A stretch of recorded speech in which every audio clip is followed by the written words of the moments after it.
Lesson number 6. Life and people.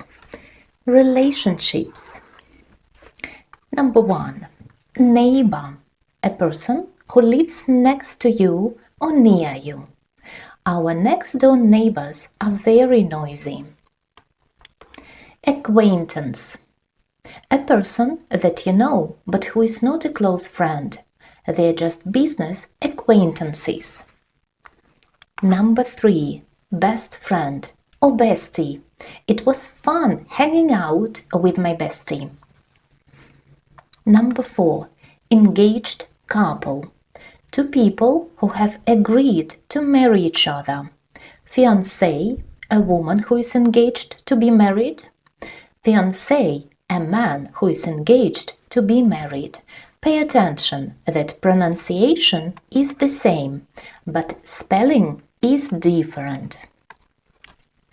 He nervously got down on one knee to pop the question. To pop the question means to ask someone to marry you. Married couple. Bride, a woman on her wedding day. Groom, a man on his wedding day. The bride and groom exchanged vows beneath a floral arch, as the whole world looked on. Life stages. To be born. To learn to crawl. To take first steps. To start potty training. To be bold. Opposite to overcome bullying. To be addicted. Opposite to recover from addiction.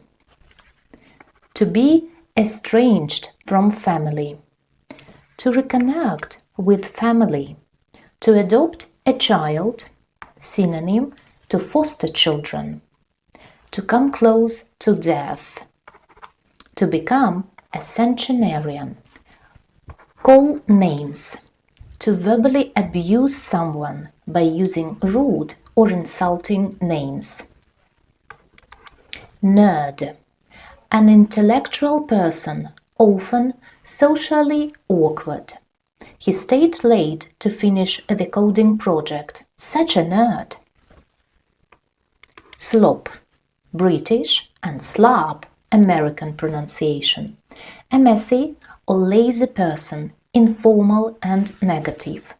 His room is always a mess. He's a total slop. Wallflower.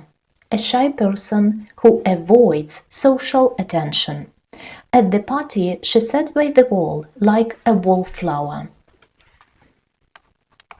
Chatterbox. A person who talks a lot. Informal.